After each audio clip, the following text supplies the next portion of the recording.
ये बहाना ढूंढना चाहिए कि महाराज कहीं मौका मिले हम बैठ करके आपस में परिवार परिजन के साथ भगवान की कथा सुने, है ना, ये बहाना है।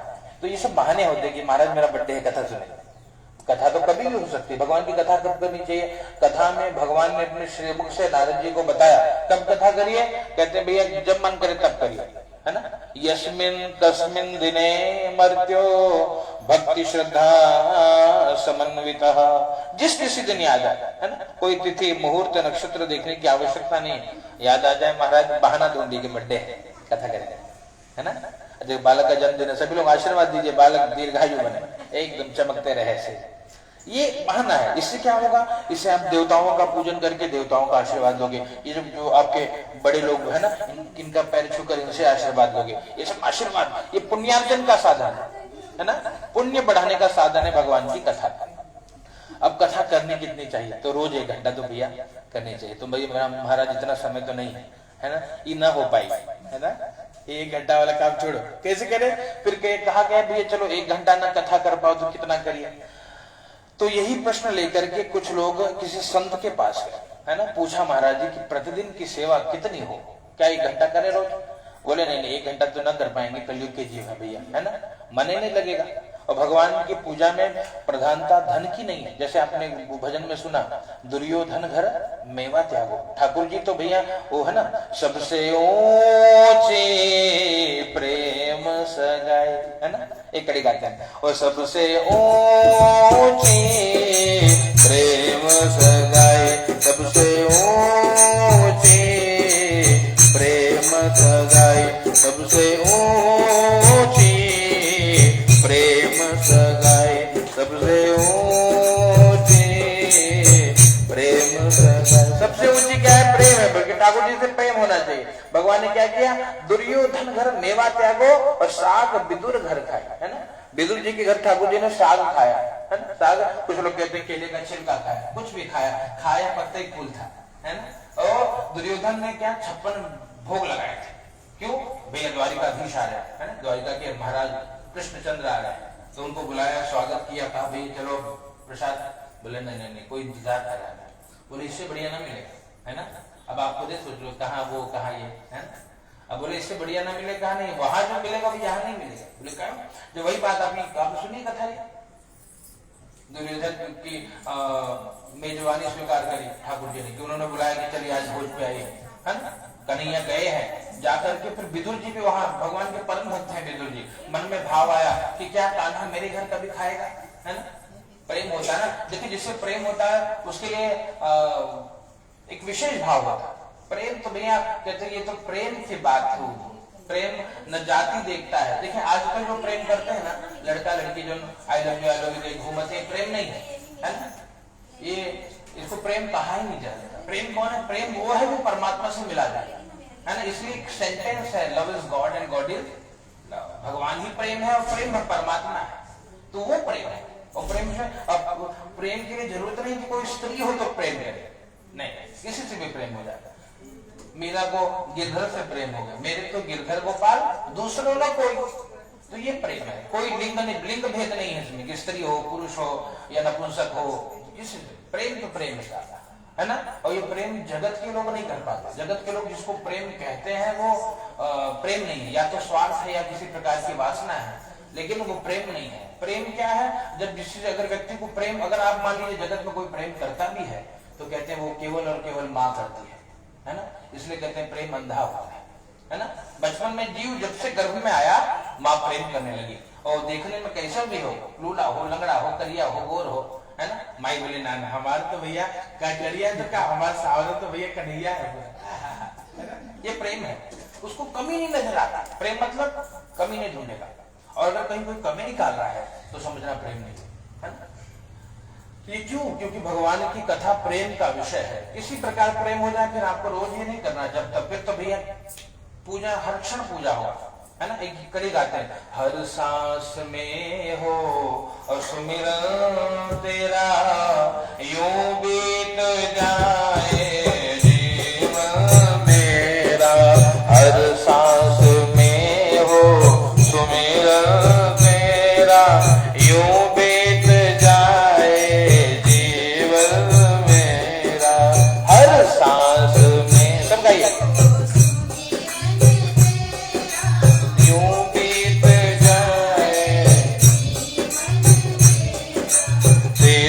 पूजा करते बीते सांझ सवेरा, तेरी पूजा करते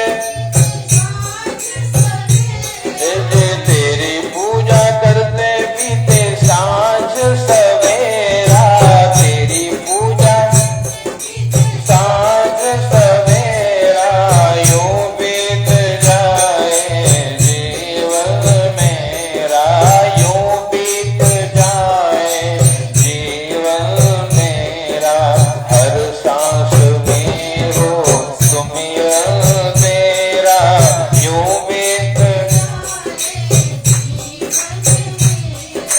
यूं बीत जाए जीवन मेरा, यूं बीत जाए जीवन, जो भी तेरा प्यारा हो वो मेरे दिल का प्यारा हो, जो भी तेरा वो मेरे दिल का, तो मेरे सर का ताज मेरी आंखों का तारा हो, मेरे सर का ताज मेरी आंखों का तारा हो, सब में निहारो रूप सुनहरा, सब में निहारो रूप सुनहरा, यूं बीत जाए जीवन मेरा, यूं बीत जाए जीवन मेरा, हर सांस में हो सुमिरन तेरा, हर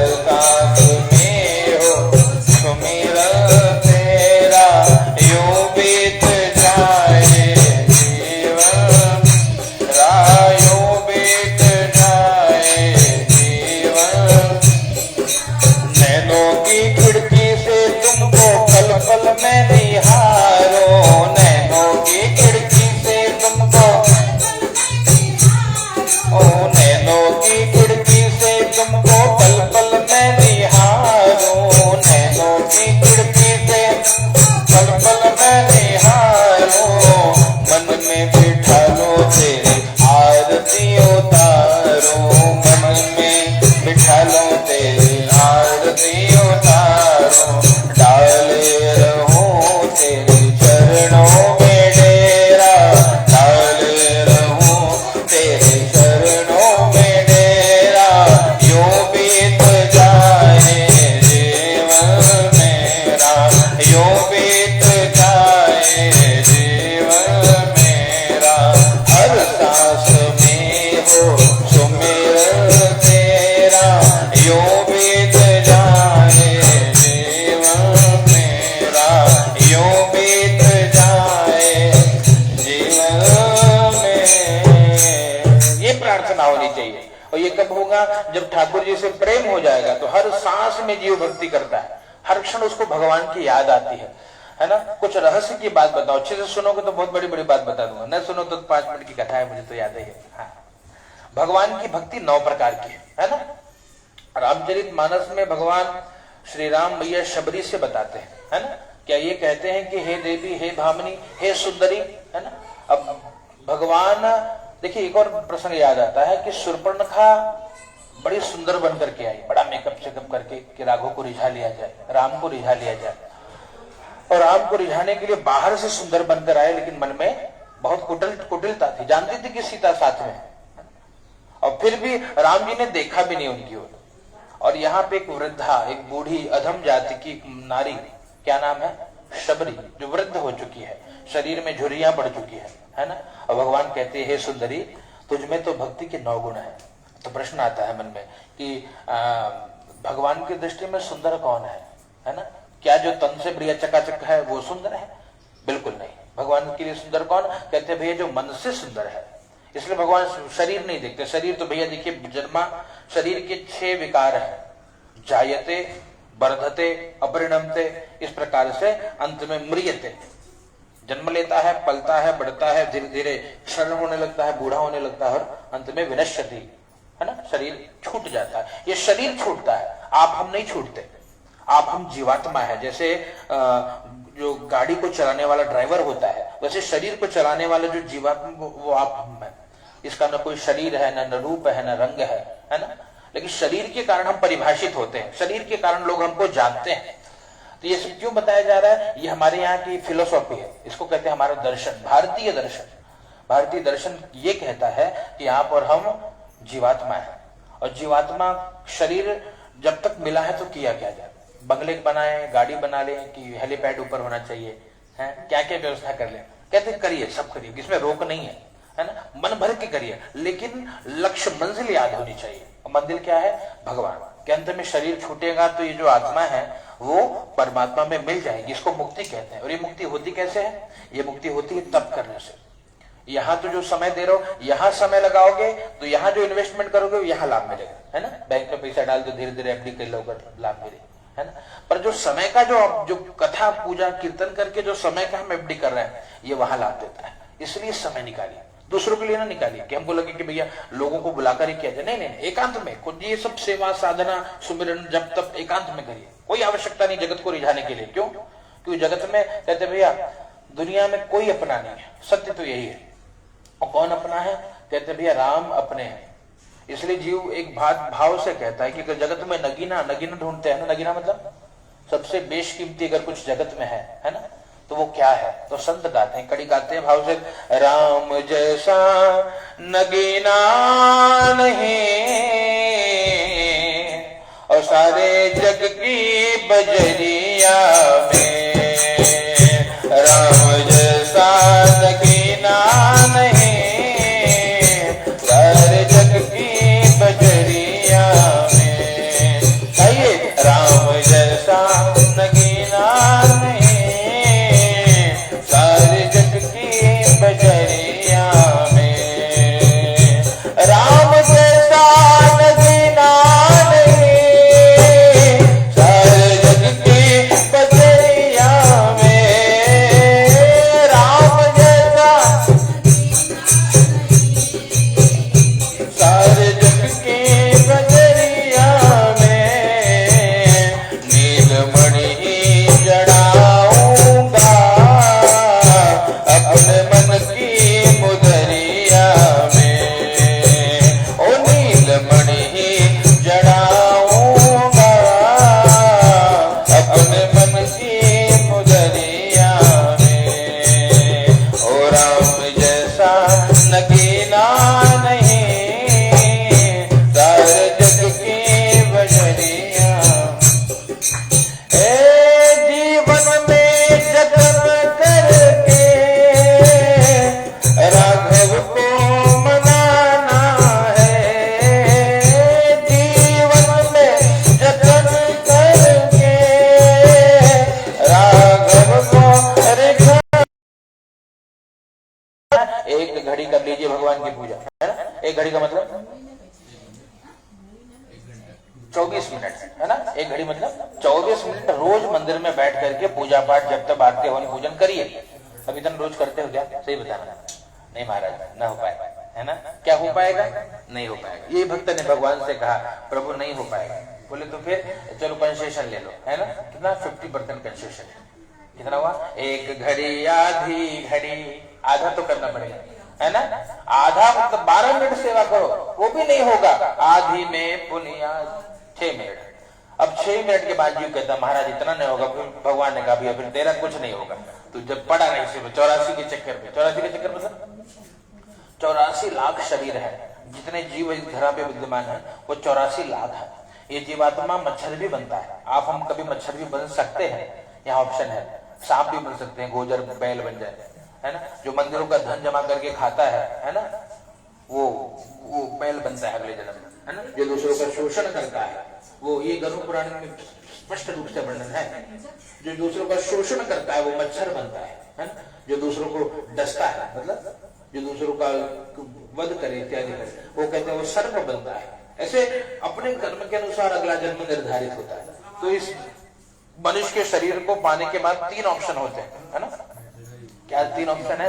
कहते स्वर्ग नरक अपवर्ग निशैनी।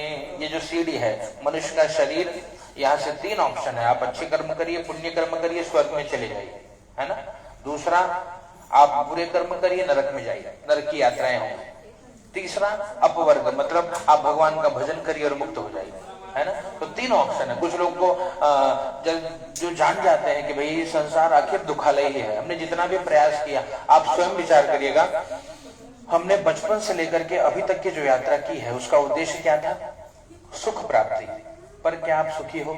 दिल पे हाथ रख के कहना, हृदय में हाथ रखना और कहना, क्या पूरी तरह सुखी हो? नहीं, किसी कोने में कुछ तो दुख है ना। और वो पूरा भी हो जाए फिर भी वो दुख समाप्त नहीं होता, है ना। जैसे मैं बताऊं, ये दुख अनेक प्रकार के। बचपन भया, है ना, बचपन में क्या दुख रहता था कि चलो भाई बहन हो, दो चाटे खेले कूदे, वो दुख रहता था। हो गए, सुखी हो गए, फिर वो सुख थोड़े समय में दुख में बदल गए। क्यों? जवान हुए तो लड़कियां की लड़की चाहे, लड़की की लड़कियां चाहे, उसी के लिए परेशान, दुखी है। महाराज को मिलते ना का, दुखी है, बहुत दुखी।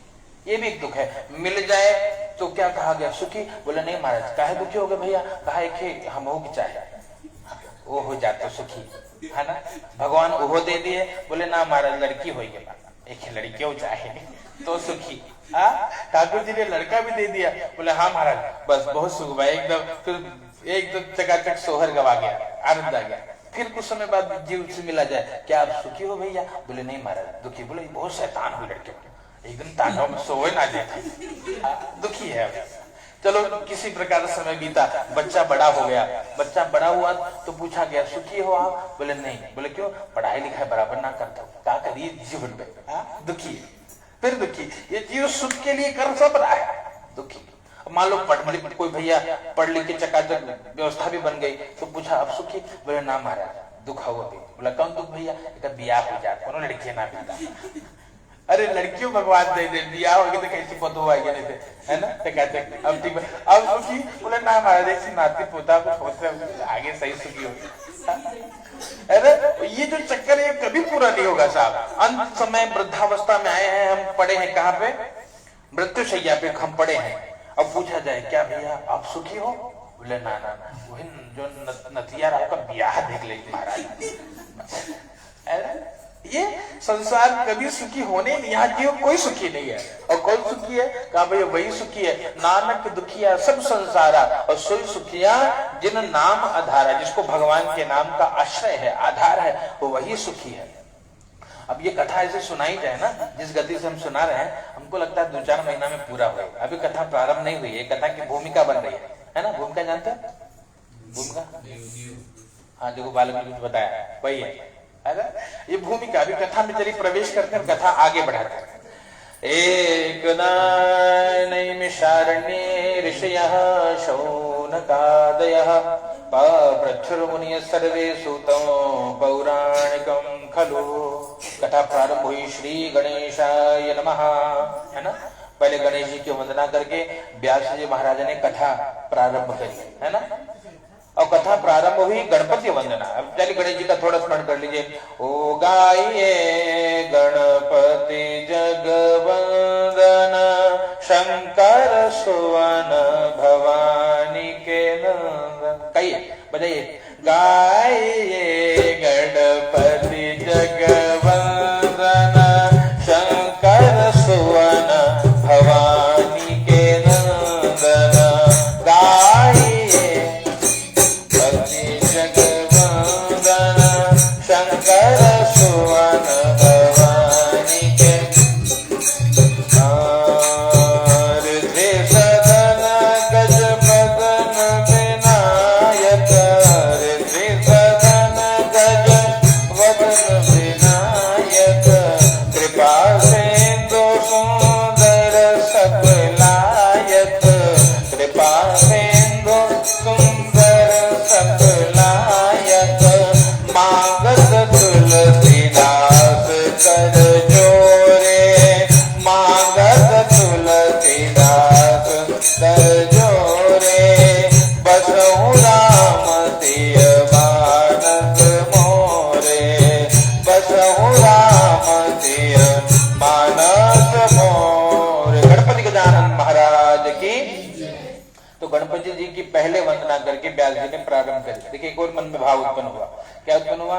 यहाँ पे देखिए तुलसीदास जी भी कुछ मांगते हैं और हम भी कुछ मांगते हैं गणेश जी पे, है ना। हम लोग क्या मांगते हैं? अंधन को आंख देत, कोढ़िन को काया, है ना।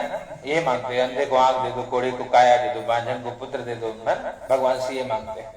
और संत अगर कोई भगवान की भक्ति करे, गणपति वंदना भी करते हैं, तो क्या मांगते हैं तुलसीदास जी महाराज कि मांगत तुलसीदास कर जोरे बसहु राम सिय मानस। भक्त की मांग भी यही है कि मेरे मानस में, मेरे हृदय में राम सीता बैठे, हे गणेश जी महाराज ये आशीर्वाद दीजिए, है ना।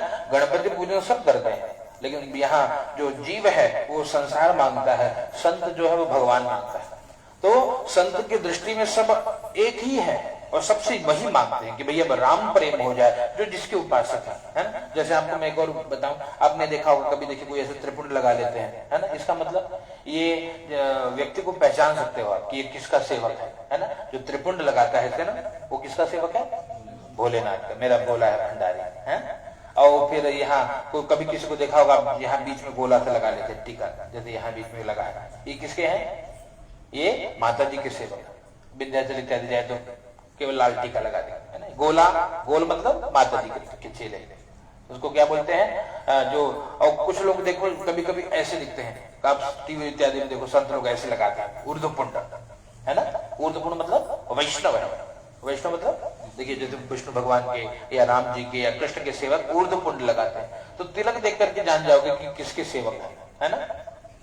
यहाँ पे हम लोग कथा में प्रवेश कर रहे हैं, तो गणपति वंदना, गणपति वंदना करने के बाद गुरु वंदना की। व्यास उवाच, व्यास जी महाराज को प्रणाम किया। व्यास जी महाराज ने कहा, एकदा नैमिषारण्ये ऋषि शौनकादि। व्यास जी महाराज कहते हैं भैया कि नैमिषारण्य तीर्थ में शौनक आदि 88,000 ऋषि मुनि एकत्रित होकर के विचार करते हैं कि जब घोर कलयुग आएगा सब दुखी मिलेंगे। कैसे दुखी? कोई तन दुखी, कोई मन दुखी, कोई धन बिनु रहत उदास, कोई तन से, कोई मन से, कोई धन के बिना दुखी है ना। थोड़ा थोड़ा संसार दुखी है। और सुखी कौन? कहते सुखी राम का दास, जो भगवान का बन गया, है ना। भगवान की कथा सुन के, कीर्तन सुन के, भजन सुन के भगवान। देखिए ये सब क्यों है? ये इसीलिए है कि ये न के न प्रकारेण मन भगवान में लग जाए बस। और ये लग गया तो फिर कोई करने की आवश्यकता नहीं, फिर तो वही बात होगी, हर सांस में सुमरन होने लगेगा, है ना। इसलिए कोई यहाँ पे क्या नवधा भक्ति की बात हम कर रहे थे। भागवत जी में भी 9 प्रकार की भक्ति है। श्रवणम कीर्तनम विष्णु स्मरणम पाद सेवनम अर्चनम वदनम दास्यम सख्यम आत्म निवेदनम, ये सब भक्ति है ना। जरूरी नहीं है कि पूजा करने वाले भक्त हो। कई बार क्या होता है, इसमें भी बड़ी घर में आप देखो तो विरोध होता है कि यार तो पूजा नहीं करते तो कैसे भगत है ना। ये महाराज होता अगरबत्तियों का बनाए जल होते, वो कहीं तो भगत है ना। जरूरी नहीं कि अगरबत्ती धूपबत्ती दिया घुमाने वाले भक्त हो, नहीं। श्रवणम भी भक्ति है, भगवान की कथा कोई सुनता हो वो भी भक्त है ना। ना कुछ कभी बैठ के कीर्तन करता हो, हे काल रात है कल्याणी तेरा जोड़ धरा पर कोई नहीं मेरे मान, तो सुनते हैं जो, ये भी भक्ति है। माँ को याद करे, जगदम्बिका को याद करे, तो श्रवणम कीर्तनम विष्णु स्मरणम, भगवान को याद करना भी भक्ति। कुछ लोग देखो याद करते हैं, कान्हा कुछ तो कृपा करो कि दर्शन हो जाए, है ना। ये भी भक्ति। कोई जरूरत नहीं कि धूप दीप जला रहा है, नहीं, उसके तो परमात्मा हृदय में बैठे है ना।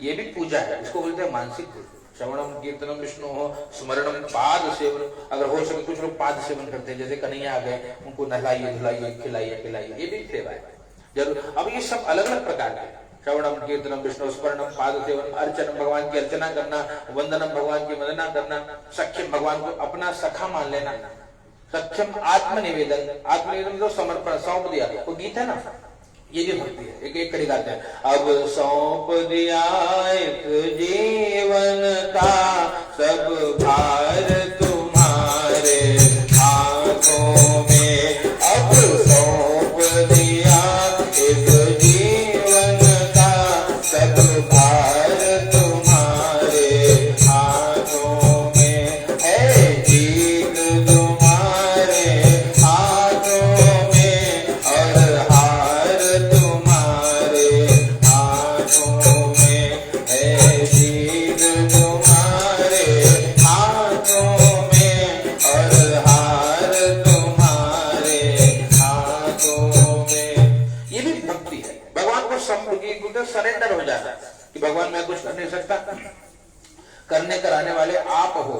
जब ये हृदय में भाव आ जाए तो ये भी भक्ति है। अब कथा में आपको संक्षेप में सुना देता हूँ, है ना, बाकी तो नहीं तो ये शाम 7 बज जाएगी, है ना, और इतना कोई बैठेगा नहीं, सबको बहुत काम पड़ा है ना। बैठी 7 बजे तक तो चलेगा कथा, आज 9 बजे तक हो जाएगी, है ना। अब सब तो बैठी बाद में सब बोलेंगे कौन महाराज बैठाए रहे, अरे और पूरा ठीक है हमारे मुड़े फोड़ी वही निकलती बात। नारायण चलिए है ना। तो फिर चलिए आप भूले रहिए, हम भी भूल के चलते हैं, फिर ये कथा हो रहा है।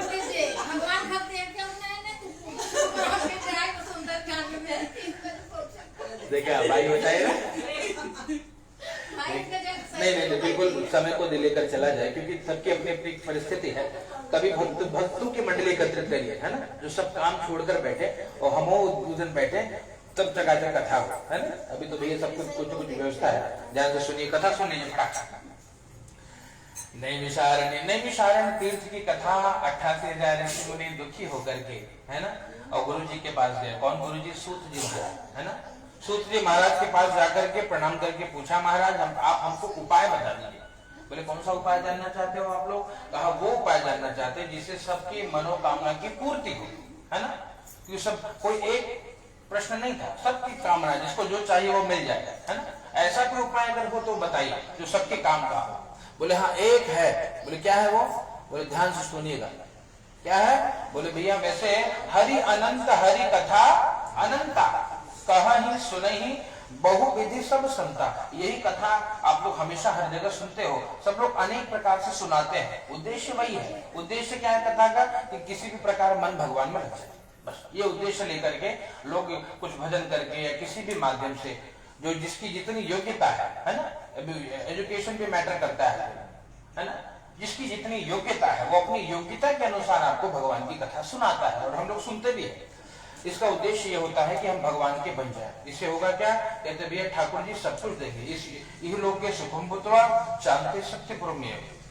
ये भगवान की छोटी सी कथा है, वो इतनी शक्तिशाली, इतनी पावरफुल है कि भैया यहाँ तो सब कुछ आपको देगी, तो शरीर छूटने के बाद जीव भगवान के धाम को चला जाता है। ये कथा का फल है। मतलब सब काम स्टार्टिंग टू एंड पूरी कामना की पूर्ति भगवान की कृपा से हो जाती है। तो यहाँ पर जब ऋषियों ने गुरुदेव भगवान श्री सूत जी महाराज से पूछा कि महाराज आप हमको सरल उपाय बताइए। उपाय तो बहुत है ना। सावन में शिव जी को दूध चढ़ाइए, पश्चात बेलपत्र चढ़ाइए, है ना, ओम नमः शिवाय करिए, कुछ करिए कल्याण होगा। या नवरात्रि में माई के नाम से जोत जलाइए, है ना, जगराता करिए, भजन सुनाइए, जैसे भी करिए कल्याण होगा। ये सब विधा है भगवान को रिझाने के। या आप रामचरितमानस की कथा सुन लीजिए, है ना, कथा राम कथा सुन लीजिए। 7 दिन अगर समय है तो भागवत कथा सुन लीजिए। ये सब कष्टों को दूर करते हैं। कष्ट दूर मतलब जीवन के जो पाप है वो नष्ट होते हैं, पुण्यार्जन होता है, पुण्य के फलस्वरूप सुख मिलता है। अब यही बात बताई, लेकिन उन्होंने कहा कि सरल उपाय बताइए, छोटा कोई उपाय हो यदि तो आप हमको बताइएगा। तो उन्होंने बताया लघु उपाय एक है, मैं आपको ध्यान बता रहा हूँ, ध्यान से श्रवण करिए। बोले कौन सा उपाय है? कहा सत्यनारायणं देवा यजेच्छैव निशामुखे। कहते भैया सत्यनारायण व्रत की उपासना यदि की जाए तो भगवान सत्यनारायण की कृपा से सब कुछ जीव को प्राप्त हो जाता है। ये सत्यनारायण का व्रत किया जाए। बोले महाराज इसकी गारंटी क्या है कि जो आप बोल रहे हो वो बात सत्य है ना।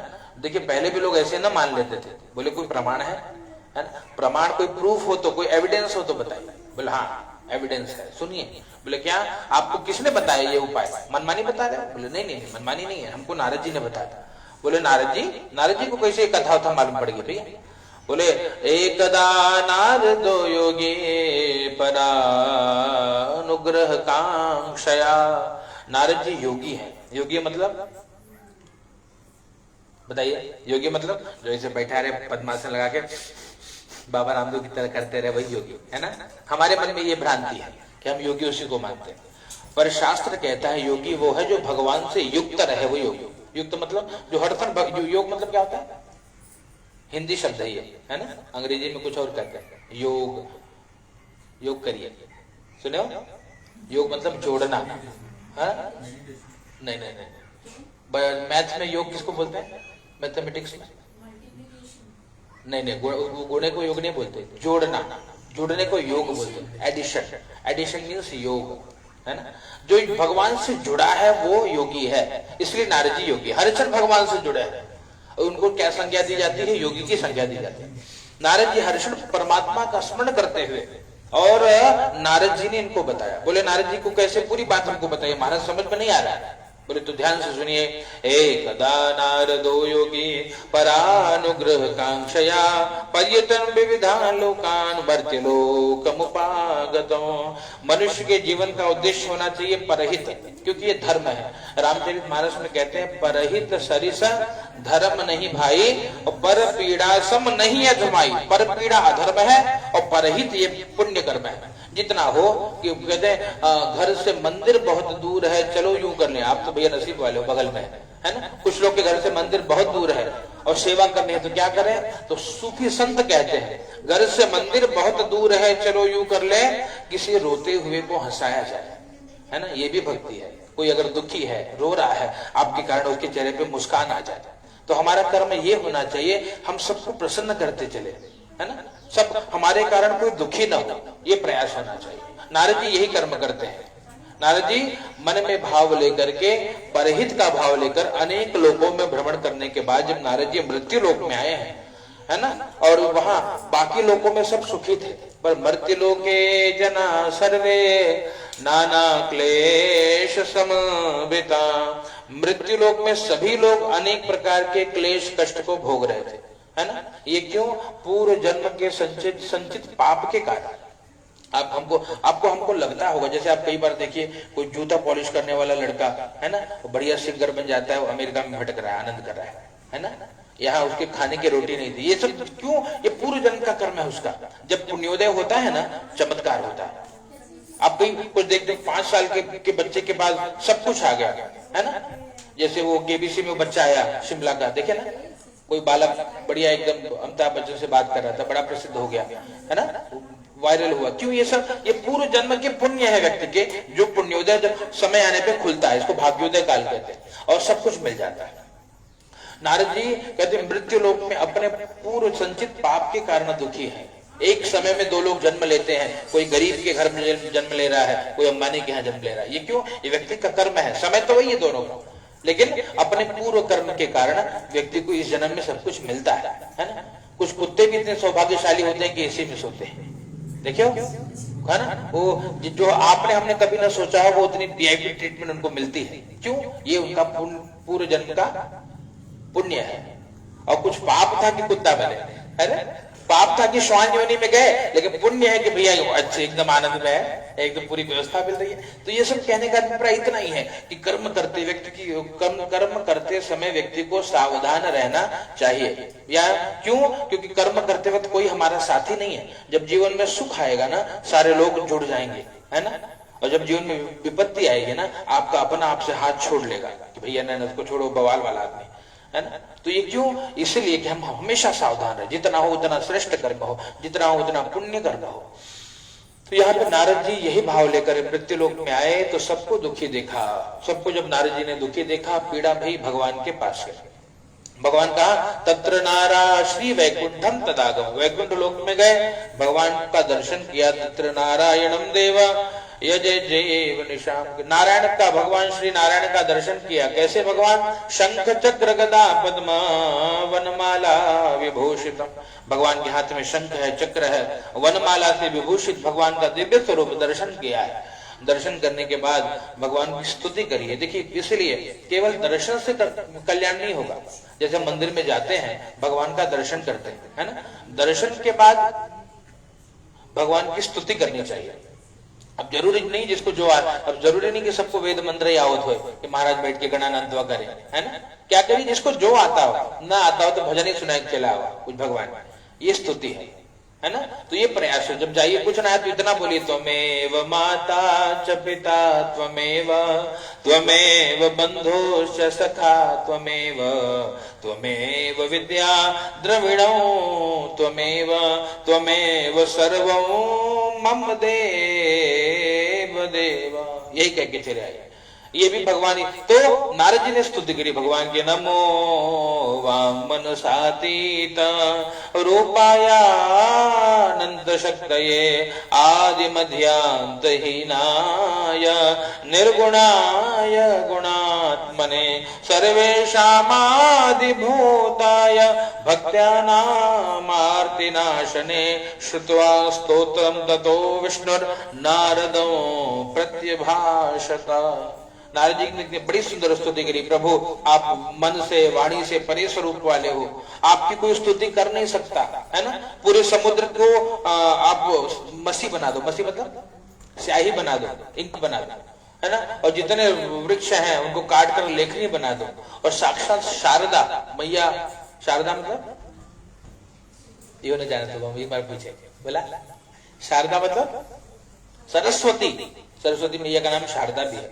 साक्षात मैया सरस्वती अगर आप भगवान के गुण को लिखना प्रारंभ करें तो भी हरि गुण लिखा न जाए, है ना। भगवान आपका कोई गुणगान नहीं कर सकता, है ना। आप मन वाणी से परे स्वरूप, भगवान को मन से भी नहीं पा सकते, भगवान की वाणी से स्तुति संपन्न नहीं की, संपूर्ण नहीं करी जा सकती।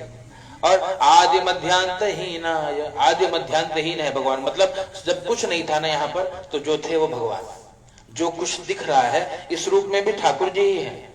और जब सब छूट जाएगा, एक दिन प्रलय काल आएगा, सब विनाश हो जाएगा, तो जो बचेगा वो कौन, वो भगवान। तो ये भगवान आदि मध्यांतहीन, ये श्रीमद् भागवत की चतुश्लोकी की पहली स्तुति यही है। अहमेवासमेवाग्रे नान्यद् सत्परम पश्चादहं यदेतच्च यो वशिष्येत सोऽस्म्यहम्। देखो श्रीमद् भागवत सुना है कभी आपने? नहीं सुना है ना? सुना है आपने? एक बार ध्यान नहीं, 7 दिन देखो पंडाल लगाकर सब बैठ के, यहाँ भी कहीं सुना, कहीं भी कथा हुई थी श्रीमद् भागवत जी की, है ना। श्रीमद् भागवत में 18,000 श्लोक है ना, 18,000 श्लोक है भागवत जी में, और वो प्रारंभ हुए 14 श्लोक से। 4 मुख्य श्लोक हैं, 4 श्लोक का विस्तार किया है व्यास जी ने, तो 18,000 श्लोक में वो श्रीमद् भागवत है। तो चतुश्लोक की भागवत में कहते हैं भैया जो चतुश्लोक की भागवत का नित्य पाठ करता है ना, उसके जन्म जन्मांतर के पाप नष्ट हो जाते हैं। 4 श्लोक है केवल, है ना। एक श्लोक गा लीजिए सभी लोग। अहमेवासमेवाग्रे, बोला संस्कृत सिखा दो थोड़ा। अहमेवासमेवाग्रे, बोला बोला, हाँ, अहमेवासमेवाग्रे नान्यद् यद् सत्परम पश्चादहं यदेतच्च यो वशिष्येत सोऽस्म्यहम्।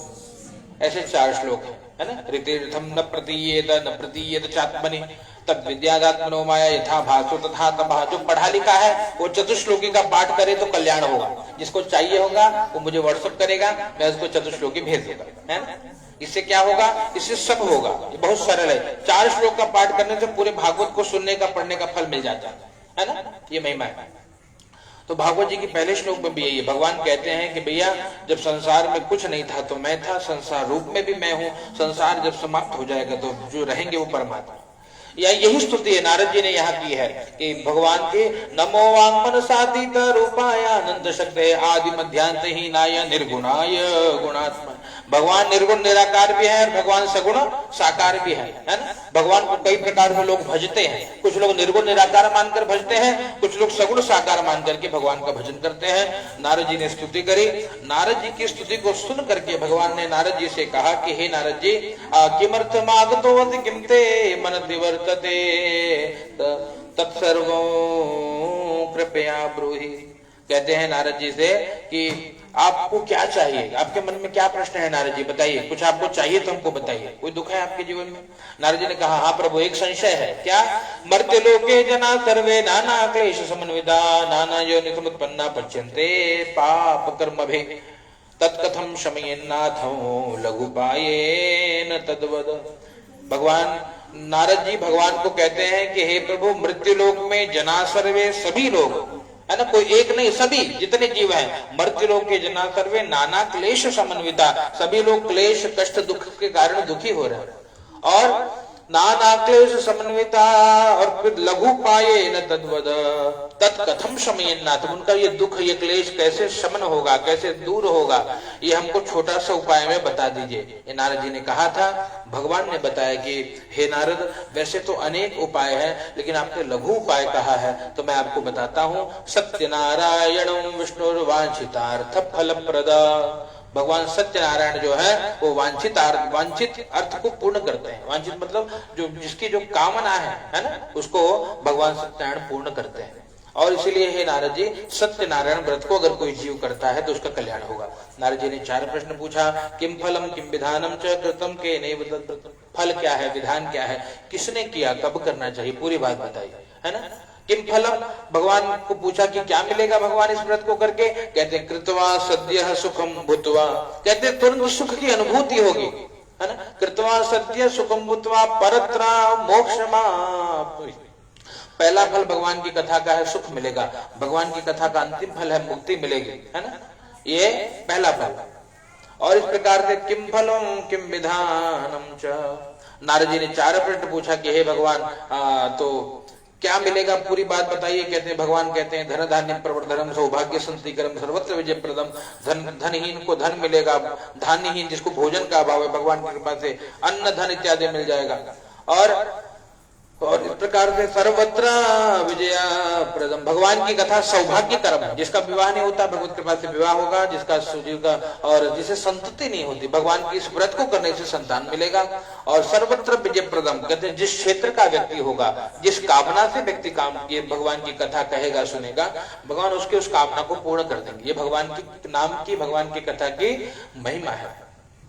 तो सत्यनारायण भगवान से प्रणाम करके श्री नारद जी ने पूछा किम फलम किम विधानम च कृतम केनैव तद्व्रतम, विधान क्या है भगवान। भगवान ने कहा भैया विधान यही है, जो जिसका सामर्थ्य है भगवान का बढ़िया दिव्य मंडप बनाई, रंभा फलम घृतम क्षीरम गोधूम से चूर्णकम, भगवान को बढ़िया गेहूं के चूर्ण का या चावल के चूर्ण का बढ़िया प्रसाद बना करके भोग लगाइए, दुग्ध दधि मिष्ठान इत्यादि भगवान को भोग लगाइए, सेवा करिए, अभिषेक करिए, कथा सुनिए, हवन करिए, भगवान की आरती करिए, यही विधान है। जो ऐसे करता है सवाया मात्रा में ठाकुर जी को सब कुछ अर्पित करना चाहिए।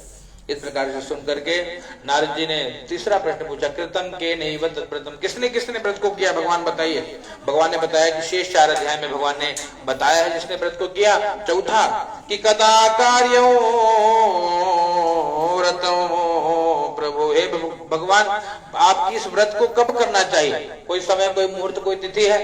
भगवान ने कहा कोई मुहूर्त नहीं भैया, जो एक गीत संत गाते हैं, भाव से गाइए, जब याद तुम्हारी आती है मैं तेरे दर पर आता हूँ, जब याद तुम्हारी आती है मैं तेरे दर पर आता हूँ, अपने सुख दुख को हे ठाकुर, अपने सुख दुख को हे ठाकुर, मैं रो रो तुम्हें सुनाता हूँ, मैं रो रो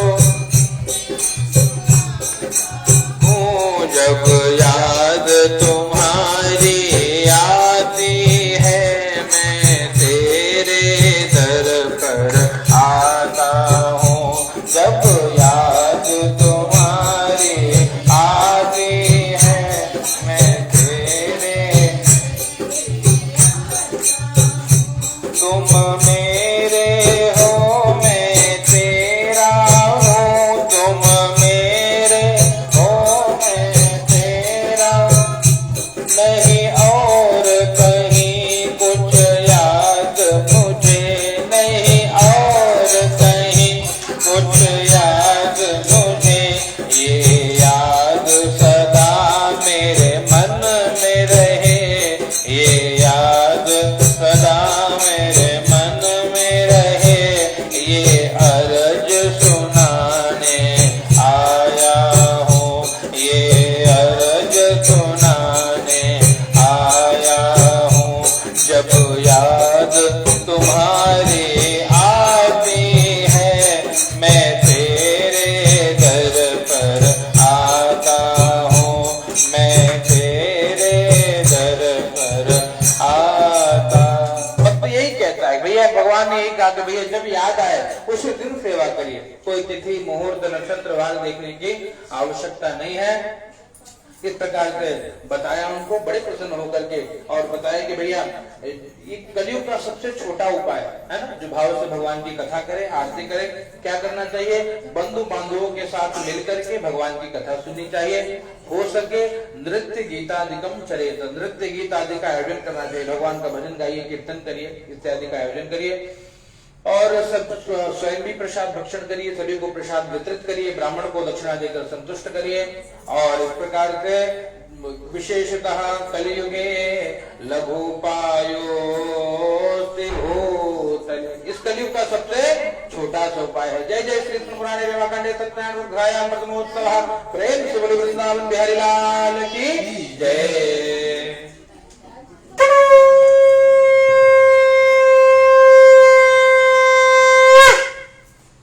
ओम कितना समय भाव? टाइम है ना? चले चलो। हाँ 3 बजे जाएगी मैं सुंदर कांड भैया, ध्यान देंगे। चलिए अब हाँ सुना नहीं अक्षर फूल दक्षिण सुना कर अथ द्वितीयो ध्याय। कम समय में भगवान की कथा सुन लो भैया, है ना? चलिए ओम कश्चित् काशीपुरे रम्य ह्यासीन् विप्रोति नर्दना शुद्धज्ञा व्याकुलभूत्वा नित्यं बभ्राम भूतले दुःखितं ब्राह्मण दृष्ट्वा भगवान ब्राह्मण प्रियः। चलिए संक्षेप में कथा सुनिए, है ना? अब कथा को संक्षेप में सुनना है आपको, है ना? 10 मिनट में 4 अध्याय की कथा, बराबर? एकदम एकाग्र होकर सुनना। एकदा नैमिषारण्ये ऋषया शौनकादि पहला अध्याय। दूसरा कश्चित् काशीपुरे रम्य आसीत् विप्रोति नर्दना, ये दूसरा अध्याय। क्या? काशी की कथा है ना? काशी में एक अति निर्धन ब्राह्मण रहते थे। कश्चित् काशीपुरे रम्य आसीत् विप्रो अति निर्धना। देखिए मैं आपको संक्षेप में बता दूं, दूसरे अध्याय में ब्राह्मण देवता की कथा और एक लकड़हारी की कथा है, और दोनों को भगवत कृपा से सब कुछ मिला है। तीसरे अध्याय में एक राजा की कथा है, एक बनिए की कथा है, यानी और कहते हैं कि भैया इसलिए ये कथा सभी वर्णों के लिए, इसमें ब्राह्मण के लिए भी है। लोग कहते हैं कि कौन कथा सुने, चाहे वो ब्राह्मण हो, क्षत्रिय हो, वैश्य हो, शूद्र हो, कोई भी हो, किसी भी वर्ण का हो, स्त्री हो, पुरुष हो, नपुंसक हो, है ना, कोई भी हो, बस मन में भक्ति होनी चाहिए। कथा का उद्देश्य क्या?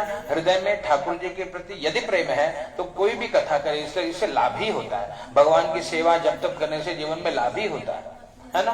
और इस प्रकार से ब्राह्मण देवता की कथा दूसरे अध्याय। कश्चित् काशीपुरे रम्य आसीत् विप्रोति निर्धन, अति निर्धन ब्राह्मण थे, है ना? और क्षुद्रोध्या व्याकुलो भूत्वा नित्यं बभ्राम भूत, भूख प्यास से व्याकुल होकर के और ब्राह्मण देवता भटकते, है ना? मांगते सबसे, भैया कुछ हो तो दे दो, परिवार भूखा है, और कोई कहीं कुछ मिलता नहीं है ना, कुछ मिलता नहीं, दुखी होकर के और कहते भैया ठाकुर जी को नित्य पुकारते, है ना? आप भी पुकारिए, मेरा छोटा सा परिवार हरि आ जाओ एक बार, ओ मेरा छोटा सा परिवार हरि आ जाओ एक बार, हरि आ जाओ, हरि आ जाओ, हरि आ जाओ, हरि मेरे बिगड़ी बात बना जाओ, मेरे बना जाओ, नित बहती असुवन धार, नित बहती असुवन धार, हरि आ जाओ एक बार, ओ मेरा छोटा सा परिवार हरि आ जाओ एक बार, हरि आ जाओ एक बार, हरि आ जाओ।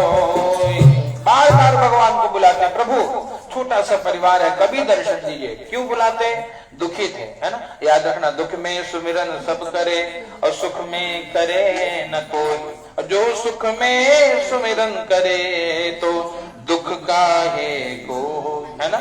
इसलिए हर क्षण भगवान से यही प्रार्थना, हर क्षण हर पल भगवान आपकी याद आती रहे।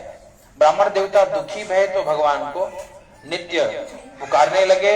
भगवान ने उनकी करुण पुकार को सुना, एक बूढ़े ब्राह्मण का रूप लेकर के आए, पूछा बेटे समस्या क्या है तेरे जीवन में? कहा महाराज समस्या यह है कि मांगने पे भी कोई नहीं देता, ये बहुत बड़ी समस्या है ना, कि चलो ऐसे कोई पहुंचा दे तो अलग बात है, मांगता हूं तभी कोई नहीं देता है, परिवार भूखा सोता है, बहुत समस्या है महाराज। पता नहीं पूर्व जन्म का कौन सा कर्म रहा होगा। बोले हाँ बिल्कुल भैया, आप क्या करिए, आप ब्राह्मण हैं तो आपका कर्म ये होना चाहिए कि हर क्षण भगवान की सेवा हो, है ना। आपका ये नियम होना चाहिए कि भगवान की कथा करी जाए नित्य। जरूरी नहीं कि पंडित जी जजमाने के घर कथा करें, है ना। आप स्वयं के कल्याण के लिए भगवान की दिव्य कथा करिए, आपका कल्याण होगा। बोले अच्छा महाराज कैसे होगा? बोले आप जो आपकी शक्ति है, जो आपकी श्रद्धा है, पूरा उपाय भगवान ने उनको बताया। अंतर ध्यान हो गए, और जब भगवान अंतर ध्यान हो गए तो ब्राह्मण देवता के मन में भाव आया कि चलो भैया कोई तो उपाय मिला है, हमको भगवान के इस व्रत को करना चाहिए। घर पे गए हैं, रात्रो निद्राम न लब्धवान, रात भर नींद नहीं आई, है ना। ततः प्रातः समुत्थाय सत्यनारायण व्रतम, प्रातः काल उठ करके और सत्यनारायण भगवान का व्रत करूंगा ऐसा संकल्प किया है। मस्तक पे तिलक लगाया है और भगवान की पूजा हेतु मार्ग से निकले। लोगों ने कहा महाराज कुछ भोजन इत्यादि चाहिए तो लीजिएगा, कुछ नहीं लिए। कहा भैया आपको जो कुछ पहुंचाना है मंदिर में पहुंचा दें, है ना। और जब इस प्रकार से निकले हैं, ग्वाले ने दूध दिया, माली ने फूल इत्यादि प्रदान किया, सब कुछ मिल गया। कहते जब वो मंदिर में भगवान के व्रत को करने पहुंचे तो सारी सामग्री वहां उपलब्ध थी। भगवान को धन्यवाद किया और भगवान की जय जयकार करी। पूरी भगवान की कथा पूजा बैठकर, जैसे आप बैठ के सुन रहे हो प्रेम से, ऐसे उन्होंने भी सुना, है ना। पूरे व्रत को सुना और भगवान से क्या प्रार्थना करी, हर पल तुम्हारी याद आती रहे राघो, आती रहे, बस इतनी कृपा, है ना। और जिह्वा हरि गुण गाती रहे, हर पल तुम्हारी याद आती रहे राघो, आती रहे। प्रार्थना करिए प्रभु हर पल आपकी याद आए, बस और कुछ नहीं चाहिए, है ना। क्योंकि सुमिरन हरि की साची कमाई, सच्ची कमाई भगवान का स्मरण है। और महाराज ने जब पुरोहित पकड़ लिया तो याद रखना, इसलिए ब्राह्मण बार बार परिवर्तित न करिए, है ना। जिसके जो पुरोहित हैं उन्हीं से श्रद्धा पूर्वक नित्य कथा श्रवण करिए। हमारे यहाँ परंपरा, पुरोहित का बालक में हमारे लिए पुरोहित के समान, है ना। वहां पे क्या कहते हैं, महाराज जी जुड़े तो हर समय उन्हीं भूदेव के चरणों में पड़े, भगवान की दिव्य कथा पूजा करने लगे। इसके फलस्वरूप यहाँ जब तक रहे सुखी रहे। शरीर को त्यागने के बाद भगवान के श्री धाम को गए। ये भगवान के नाम की महिमा है। और क्या कहा भैया, इस प्रकार से ब्राह्मण देवता जो पहले दरिद्र थे,